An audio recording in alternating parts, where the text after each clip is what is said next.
I'm going to show you how to finish the raw edges of your fabric if you do not have an overlocker or a serger. So first off, what is an overlocker and what are raw edges and why do we need to finish them? When you're sewing any seam on any garment you're making, you need to make sure that each time you do a straight stitch, there are no raw edges left over, which is what you can see here. And that is because over time they will fray. So you need to find some way to secure those edges. So first up, I'm going to show you how you would secure them with a serger. This is my serger, also called an overlocker. They're the same thing, and it's a machine different than a sewing machine. It has 4 threads instead of 1, 2 needles, and it has a knife, which cuts the fabric as it sews up the edges. Here you can see the serger in action, and you can see that little knife is cutting off the edge of the fabric, and then the 4 threads are working very quickly in unison to secure up the rest of the raw edge. So what you get is a very clean, tidy, quick result. This is what a serger is for. So I love my serger. I highly recommend it, but it is a bit of an investment. So if you don't want to get a serger, there are other ways that you can secure your raw edges with your regular sewing machine. This is my sewing machine. It's nothing crazy fancy, and the 2 methods I'm going to show you today should be available with most modern sewing machines. As you can see, I have all these stitches over here on the right that I can choose from, and the first one we're going to use is a zigzag stitch, which is a very, very standard stitch on any machine. I also like to lengthen my stitch a bit and widen the zigzag width as well. So here I have a piece of fabric that already has the straight stitch in it, and we are going to secure the raw edge with the zigzag stitch. So when you turn your hand wheel, you can see where the needle goes up and down.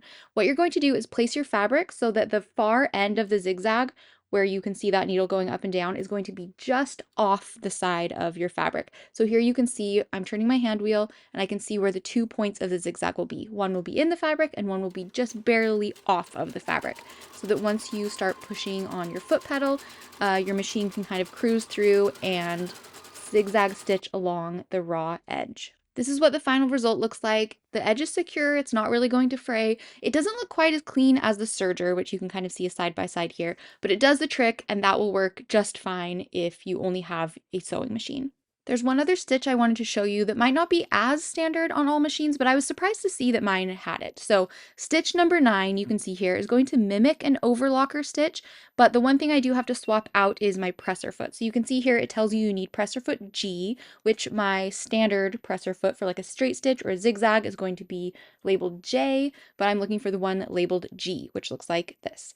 I'm also going to lengthen my stitch just a tad. Just need to swap that presser foot out with the new one, and once that's in place, you want to line up your fabric so that the raw edge is coming right along the point of the presser foot that kind of juts out. You can kind of see where I'm lining that up here. And for this stitch, because the presser foot shows you where to line it up, I wasn't too worried about like checking my needle with my hand wheel of where it was coming down, where it was stitching, so I kind of just went for it. And I've also found with this stitch, the beginnings kind of get tangled up a little bit, but once your machine kind of starts going, it gets a bit smoother. So this is what this stitch looks like. The feed dogs are moving the fabric back and forth as the needle is going to town, doing this fancy stitch along the raw edge to secure it in place. Here you can see the final result of that overlocking stitch with a regular machine. I think it's a great option if you don't have an overlocker. It looks nice, it's going to keep the raw edge from fraying.